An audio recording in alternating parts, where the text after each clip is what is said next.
Welcome to Time News Studios.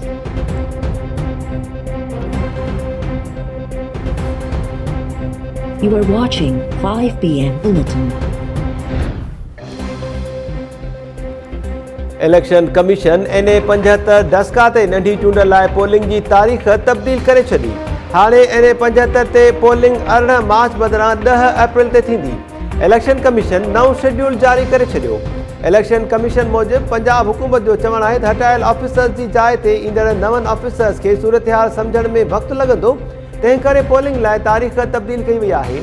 Election commission तरफ़ां पंजाब सरकार खे ख़ाली जायुनि ते जल्द मुस्तक़िल मुक़ररियूं करण जी बि हिदायत।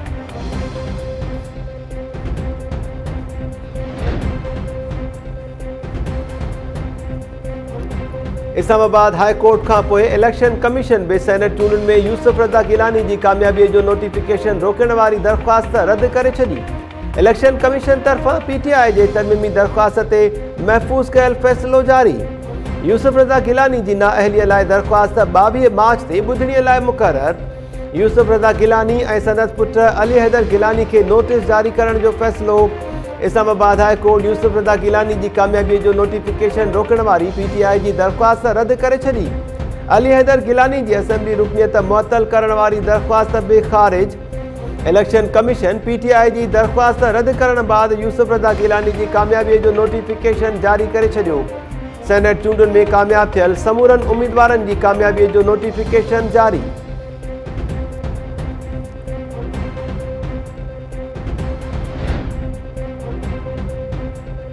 PTI यूसुफ रज़ा गिलानी जे सेनेट चूंडुनि में कामयाबीअ वारो नोटिफिकेशन रोकण लाइ सुप्रीम कोर्ट सां राब्ते जो इशारो ॾेई छॾियो।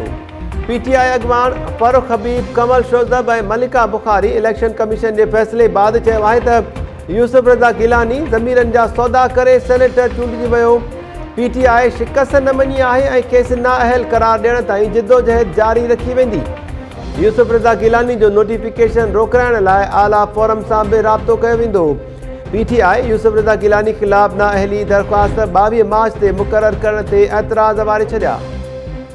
अॻवाननि चयो आहे त सेनेट चेयरमैन जी चूंड 12 मार्च ते थी रही आहे। नाअहली दरख़्वास्त 22 मार्च ते मुक़ररु करणु मुनासिब न आहे।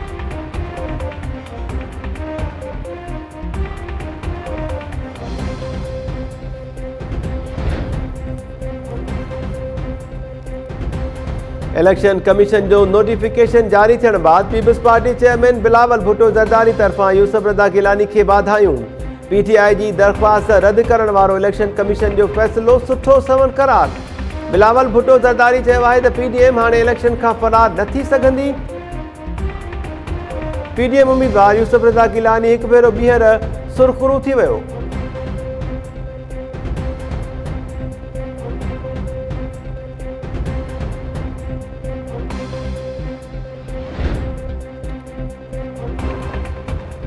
PTI तरफ़ां NA 75 दस्का ते ॿीहर चूंड वारो इलेक्शन कमीशन जो फ़ैसिलो मुअतल करण जी इस्तदा।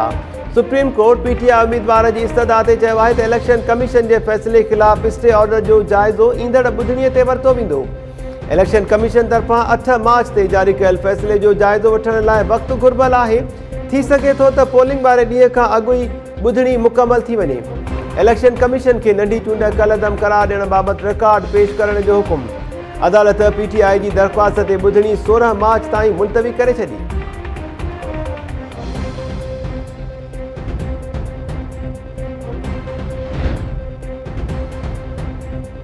सादिक संजरानी खे सेनेट चेयरमैन बणाइण लाइ हर सियासी, जमहूरी ऐं क़ानूनी हरबा इस्तेमालु कया वेंदा। सुषमा वारे वफ़ाक़ी वज़ीर शिबली फराज़ चयो आहे त अपोज़िशन गैर क़ानूनी ऐं गैर अख़लाक़ी टिकसाटनि सां जमहूरियत खे नुक़सानु पहुचाए रही आहे।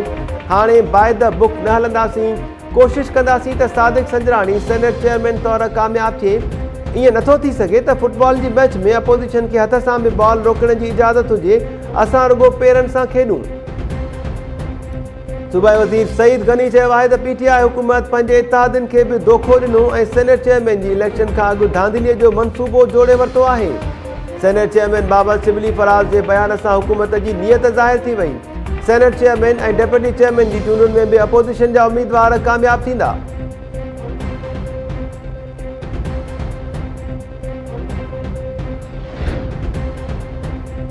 सेनेट चेयरमैन जी चूंड लाइ हिकु वोट बि क़ीमती आहे।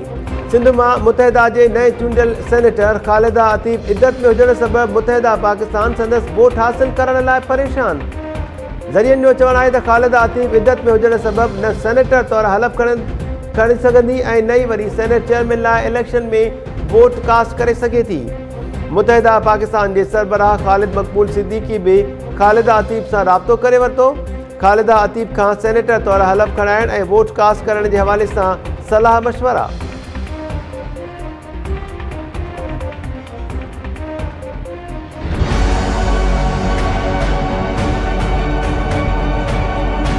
इंडोर वेडिंग्स और इंडोर डाइनिंग और सिनेमाज और श्राइन्स का 15 तारीख से इनको पहले एक खोलने की इंडिकेशन दी गई थी, वो विड्रॉ की जा रही है। सिंध में बलूचिस्तान में हालात जो हैं वो अभी तकरीबन ठीक हैं और वहाँ पे ये फैसला किया गया कि जो 50% बच्चे हैं वो रोज आया करेंगे। फैसलाबाद, गुजरांवाला, उसके बाद लाहौर, गुजरात, मुल्तान, रावलपिंडी और सियालकोट, इन शहरों में सोमवार मंडे से स्कूल जो और एजुकेशन इंस्टीट्यूशन जो है वो 2 हफ्ते के लिए बंद हो जाएंगे।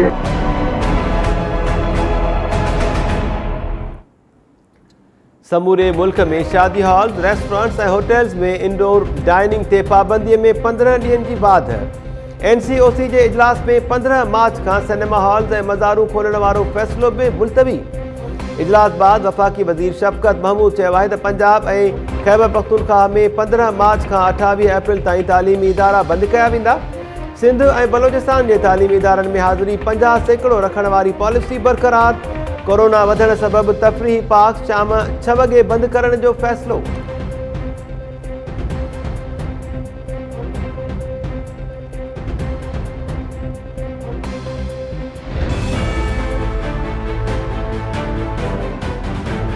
बिल्कुल शागिर्द न हुयो, पर मिसाल जे तौर ते जेकॾहिं कंहिं बि कवर में को दहशतगर्द हुजे या कोई धायल हुजे त छा असां सपोर्ट कंदासीं। जेका मुंहिंजी ॻाल्हि ॿोल थी उन्हनि सां पंहिंजो इंतिज़ामिया सां, त उन्हनि की तबदील कई आहे त शागिर्द न आहे। जंहिं माण्हुनि जा घर लुटिया हुजनि, जंहिं अगवाऊं कयूं हुजनि, उनखे तव्हां को रंग ॾियो सोशल मीडिया ते त हिकिड़ो मासूम हुयो, इहो इंतिहाई ग़लति आहे। मूंखे इन क्लिप जे बारे में का बि ॼाण कोन्हे का। इहे जेकॾहिं हूंदियूं बि सभु इहे प्लांटेड हूंदियूं। ॾिसो हैदराबाद मां गिरफ़्तार थियो आहे, उहो कॾहिं गिरफ़्तार थियो आहे? छा ईअं इन क़दुरु पॉसिबल आहे त 20-25 ॾींहं खां पोइ उहो जेको शख़्स आहे कंहिं वारदात में पुलिस सां मुक़ाबले में कंहिं ॿिए ज़िले में मारियो वञे, त इहो हिकिड़ो ग़लति तासिर ॾिनो वञे थो सिर्फ़ु इन जे करे त हुन माण्हूअ खे सपोर्ट करणी आहे। ॿाहिरि जेके रिलेटिव्स आहिनि उहे बि ॾुआरी आहिनि, उहे बि काफ़ी केसनि में घुरबल आहिनि। हिन जो भाउ आहे साजिद आहे, असांजो रिकॉर्ड मां घुरायां थो, उहो ख़ुदि हिकिड़ो हार्डन क़िस्म जो क्रिमिनल रहियो आहे।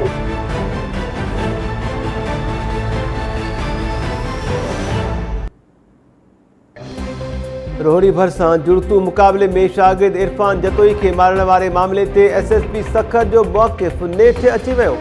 SSP इरफान समो टाइम न्यूज़ सां ॻाल्हि ॿोल दौरान इरफान जतोई जे मुक़ाबले में मारजण वारी दावा ते क़ाइमु। इरफान समो सोशल मीडिया ते बि कड़की पियो। SSP सखर शागिर्द इरफान जतोई जे घर भातियुनि खे बि ॾोहारी करार ॾींदे चयो आहे त सोशल मीडिया ते हिक ॾोहारी खे मासूम ॾेखारियो पियो वञे। ॾोहारी जी का बि सपोर्ट नथी करे सघिजे। सिंध यूनिवर्सिटी इंतिज़ामिया तस्दीक कई त इरफान जतोई शागिर्द न आहे। SSP सखर इरफान समो मुक़ाबले खां अॻु इरफान जतोई जे रिकॉर्ड थियल ऑडियो खे प्रोपेगंडा करार ॾेई छॾियो। सखर पुलिस इरफान जतोई खां पोइ संदसि भाइरनि जो बि ॾोही रिकॉर्ड ज़ाहिर करे छॾियो। इरफान जतोई जे भाउ साजिद जतोई ख़िलाफ़ 15 ऐं माजिद जतोई ख़िलाफ़ 3 मुख़्तलिफ़ केसिस दाख़िल हुजण जी दावा।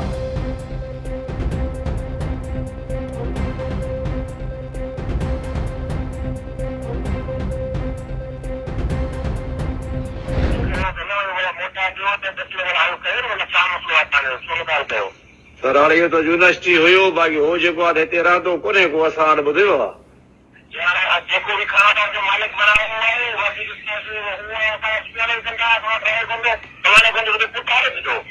आहे पुट त आहे त काफ़ी टाइम हुयो, साल अधु दुबई खां वरी वियो ईरान।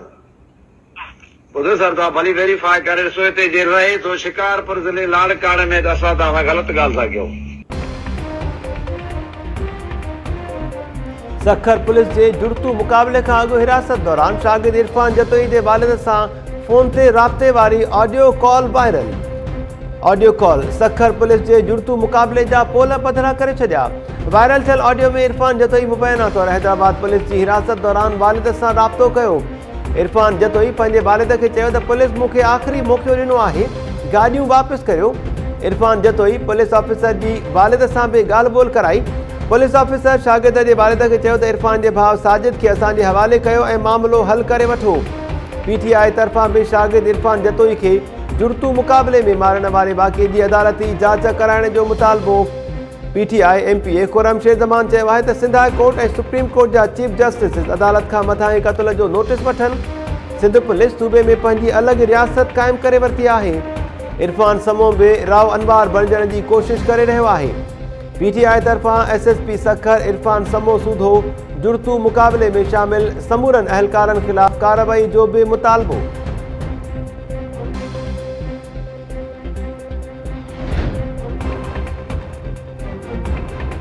सिंध में मुफ़्त तालीम ऐं तालीमी निज़ाम में सुधारनि बाबति रिपोर्ट सिंध हाई कोर्ट में पेश। सेक्रेटरी तालीम तरफ़ां पेश कयल रिपोर्ट में 6866 स्कूल्स बंदि हुजण जो एतराफ़।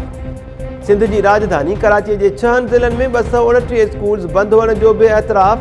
रिपोर्ट में इंकिशाफ़ कयो वियो आहे त सूबे में 7974 स्कूल्स हलाइण जहिड़ा ई न आहिनि। सूबे में 46,549 उस्तादनि जूं जायूं ख़ाली पियल आहिनि।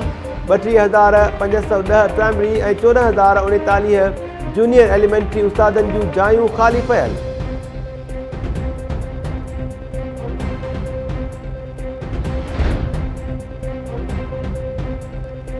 सिंध में तालीम खाते जूं मुफ़्त में तालीम ॾियण वारियूं दावाऊं धूड़। कुंडरी में प्राइमरी जा किताब सरकारी स्कूल जे ॿारनि खे मिलण बदिरां दुकाननि ते विकिरो थियण जो इंकिशाफ़।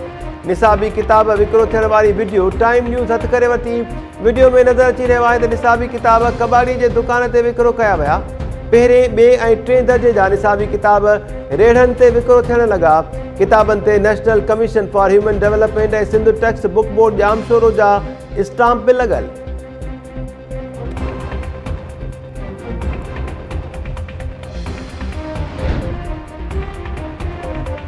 लाड़काणो डिवीजन जे वधीक 2 गुदामनि मां करोड़ रुपयनि जी सरकारी कणक गुम थियण जो इंकिशाफ़।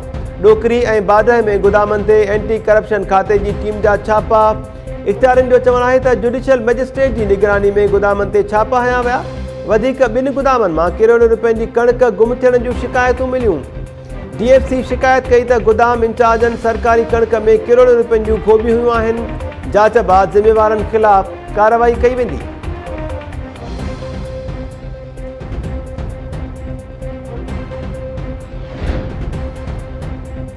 सिंध हाई कोर्ट तरफ़ां अटे जे बहरान ऐं कणक ज़ख़ीरो करण ख़िलाफ़ दरख़्वास्त ते ॿुधणीअ दौरान सेक्रेटरी ख़ुराक ते कावड़ जो इज़हार।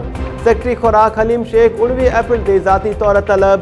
ॿुधणीअ दौरान जस्टिस मोहम्मद अली मज़हर रिमार्क्स ॾींदे चयो त अटे जे अघनि खे कंट्रोल करण लाइ कहिड़ा क़दम खयां विया आहिनि। कणक जी स्मगलिंग ऐं अटे जे बहरान ते फूड खाते तरफ़ां गैर वाज़े जवाब जमा करायो वियो। अदालत जवाब घुरियो पर फूड खाते रुगो हा या न में जवाब ॾेई छॾियो। अदालत वफ़ाक़ी हुकूमत जे नुमाइंदे खां पुछियो त कणक जे बहरान ते वफ़ाक़ी सरकार कहिड़ा क़दम खणी रही आहे। ॿुधायो त सिंध में कणक सप्लाई थी रही आहे या न। अदालत तरफ़ां वफ़ाक़ी सरकार जे नुमाइंदे ते कावड़ जो इज़हार। वफ़ाक़ी हुकूमत खे ईंदड़ ॿुधणीअ ते जवाब जमा कराइण जो हुकुम।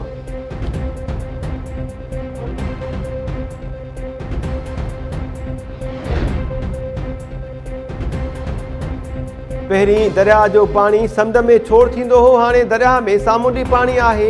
दरिया खे ख़तमु करण जो मतिलबु हिक तहज़ीब खे ख़तमु करणु आहे। कराची में डेल्टा ते मक़ामी माण्हुनि जे हक़ बाबति सेमिनार में ख़िताब दौरान समुंड ताईं दरियाही पाणी छोड़ करण जो मुतालबो। गुलहसन कलमती, नासिर पवर, ख़ालिक जुणेजो ऐं ॿियनि माहिरनि कॉन्फ्रेंस खे ख़िताब दौरान चयो आहे त दरियाही पाणी समुंड में छोड़ न थियण सबबि सामूंडी पटीअ जा माण्हू लॾ पलाण ते मजबूर थी विया आहिनि। डैम जी अदावत सां रुगो दरिया न पर समुंड खे बि नुक़सानु पहुची रहियो आहे।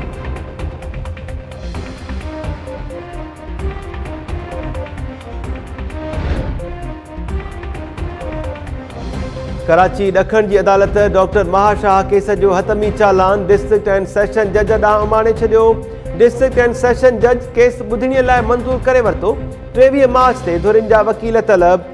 डॉक्टर महाशाह केस जे हतमी चालान में जुनेद, सैयद वकास, ताबिश यासीन ऐं सैयद नासिर जवाबदार नामज़द थियल। पुलिस जो चवणु आहे त जवाबदार वकास, जुनेद हिफ़ाज़ती ज़मानत ते आज़ाद थियल आहिनि। ॿिन्ही मरकज़ी जवाबदारनि हेल ताईं DNA टेस्ट बि न कराई आहे। डॉक्टर माहा अॻु ई पैगाम ॾिनो हो त जुनेद जे करे संदसि मौत थींदो। डॉक्टर माहा दिल बर्दाश्ता थियण बाद जुनेद सां गॾु रहण बदिरां पाण खे गोली हणणु बहितर सम्झो।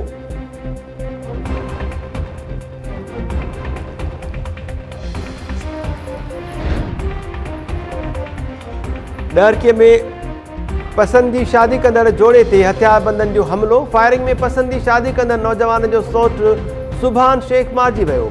जवाबदार पसंदी शादी कंदड़ नारी आयशा सूदो ॿिनि ॼणनि खे अगवा करे विया। नौजवान इमरान शर जो चवणु आहे त पसंद जे पढ़ने बाद तहफ़ुज़ जी अपील लाइ हाई कोर्ट वञी रहिया हुआसीं। रस्ते ते नारी जे माइटनि हमिलो कयो। पुलिस जवाबदारनि जी गिरफ़्तारी लाइ तहरुक न वरितो।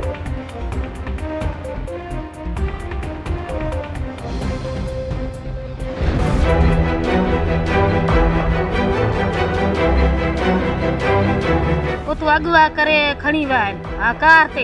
बालिक न आहे नाबालिग आहे। ये माण्हू असांखे पंहिंजी नियाणी वापसि मोटाए ॾिनो। उमिरि तव्हांजी घणी?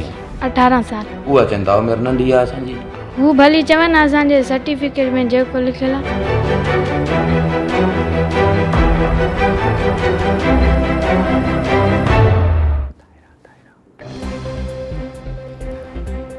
आहे। भचुंडी में मज़हब तब्दील कंदड़ निंगरी कविता ओद जे वारसनि जो तंगवाणी में मुज़ाहिरो। तंगवाणी जे सरकारी स्कूल तरफ़ां जारी कयल 5वीं क्लास वारे सर्टिफिकेट में कविता जी उमिरि 13 साल हुअण जो इंकिशाफ। सर्टिफिकेट मूजिबि कविता 2008 जे डिसंबर महीने में पैदा थी हुई। कविता जे वारसनि जो चवणु आहे त कानून ऐं शरीयत मूजिबि कविता जो नंढी उमिरि में मज़हब तब्दील नथो करे सघिजे।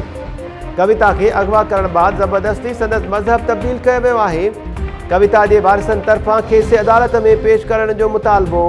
नारी कविता गुज़िरली भचुंडी में इस्लाम क़बूलण बाद चयो हो त हुन मर्ज़ीअ सां मज़हब तब्दील कयो आहे। हाणे मुश्ताक महलकानी सां शादी कंदी। तंगवाणी पुलिस बि नारी खे अदालत आॾो पेश करण में नाकाम।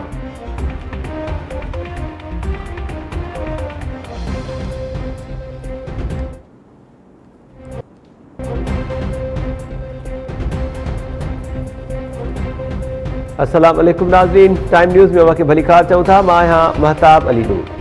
हेडलाइन्स सां ॾिठियूं तफ़सीली ख़बरुनि सां गॾु हाज़िर थियूं था शॉर्ट ब्रेक खां।